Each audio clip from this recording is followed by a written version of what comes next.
மகாராஷ்டிராவில் ரூபாய் 32,800 கோடி மதிப்பிலான பல்வேறு வளர்ச்சித் திட்டங்களை தொடங்கி வைத்தார் பிரதமர் மோடி. ஒருங்கிணைந்த மெட்ரோ ரயில் திட்டத்திற்கும் அடிக்கல் நாட்டினார்.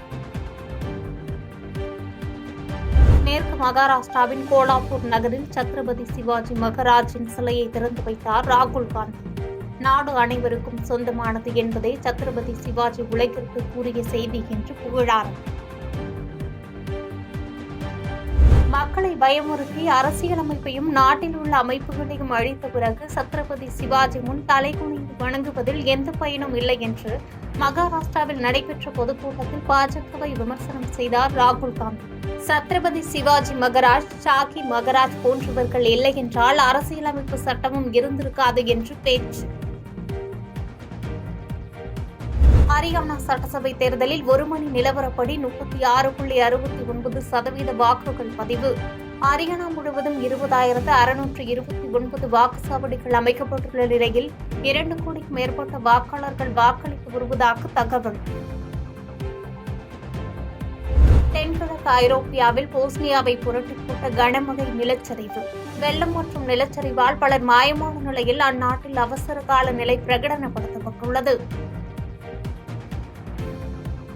அனைவரும் ஒன்று என்பதுதான் சனாதன தர்மம் என சென்னையில் நடைபெற்ற வள்ளலார் பெருவிழா நிகழ்ச்சியில் ஆளுநர் ஆர்.என். ரவி பேச்சு. சிலர் சனாதனத்தை சாதியோடு தொடர்பு படுத்தி பேசி தவறான புரிதலை ஏற்படுத்துவதாக குற்றச்சாட்டு. உயிர்களிடத்து வேற்றுமையும் ஏற்றத்தாழ்வும் தாழாத சமத்துவ நெறியை போற்றுவோம். வள்ளலார் பிறந்த நாளையொட்டி முதலமைச்சர் மு.க.ஸ்டாலின் பதிவு. பிரசாதங்களின் தரத்தை தொடர்ந்து சோதனை செய்ய வேண்டும் என தேவஸ்தான அதிகாரிகளுக்கு ஆந்திர முதலமைச்சர் சந்திரபாபு நாயுடு அறிவுரை. திருப்பதியில் விஐபி கலாச்சாரத்திற்கு கொடுக்கப்படும் முன்னுரிமையை முடிந்த அளவு குறைக்க வேண்டும் எனவும் உத்தரவு. சென்னை நுங்கம்பாக்கத்தில் உள்ள அமலாக்கத்துறை அலுவலகத்தில் அமைச்சர் செந்தில் பாலாஜி ஆஜர். சட்டவிரோத பண பரிமாற்ற வழக்கில் உச்சநீதிமன்ற நிபந்தனையின்படி விசாரணை அதிகாரி முன் ஆஜராகி கையெழுத்திட்டார். தமிழகத்தில் நீலகிரி, கோவை, திருப்பூர், ஈரோடு ஆகிய 4 மாவட்டங்களில் இன்று மிக கனமழை பெய்ய வாய்ப்பு. சென்னையில் அடுத்த 48 மணி நேரத்தில் இடி மின்னலுடன் கூடிய லேசானது முதல் மிதமான மழை பெய்ய வாய்ப்பு. நவராத்திரியை ஒட்டி மகாராஷ்டிரா போகராதேவியில் உள்ள ஜெகதம்பா மாதா கோவிலில் பிரதமர் நரேந்திர மோடி சிறப்பு பூஜை. கோயிலிலிருந்து கொட்டு முரசை அடித்து மகிழ்ச்சி. ஹரியானா மாநிலத்தில் நடைபெறும் சட்டமன்ற தேர்தலில் காங்கிரஸ் வேட்பாளர் வினோத் போகத் வாக்குப்பதிவு. ஹரியானாவில் பாஜகவுக்கு சாதகமாக காற்று வீசுகிறது என்று மாநில முதலமைச்சர் சைனி பேட்டி. 3வது முறையாக ஆட்சி அமைப்போம் என்று உறுதி.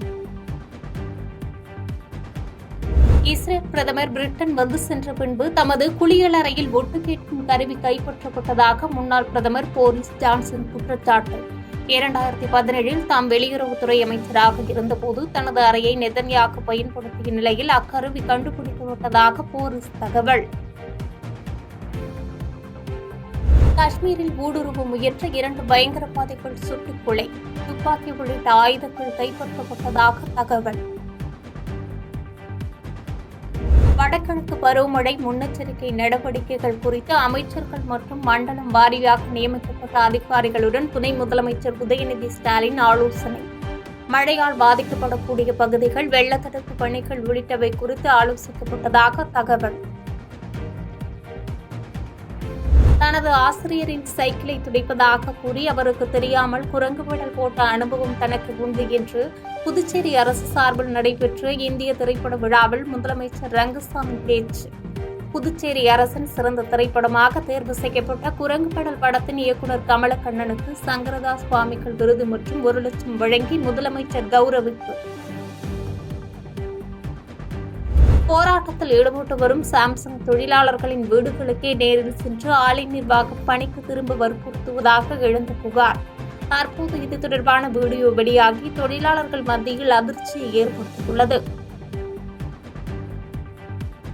மின்னொளியில் ஜொலிக்கும் மதுரை மீனாட்சி அம்மன் கோயில். நவராத்திரியையொட்டி மதுரை மீனாட்சி அம்மன் கோவில் கோபுரங்கள் வண்ண மின் விளக்குகளால் அலங்கரிப்பு. பாதகம் செய்பவரை கண்டால் நாம் பயங்கொள்ளலாகாது பாப்பா. மோதி மிதித்து விடு பாப்பா, அவர் முகத்தில் உமிழ்ந்து விடு பாப்பா. அண்மை செய்திகளை உடனுக்குடன் தெரிந்து கொள்ள இணைந்திருங்கள் இயம்நாடு தொலைக்காட்சியுடன்.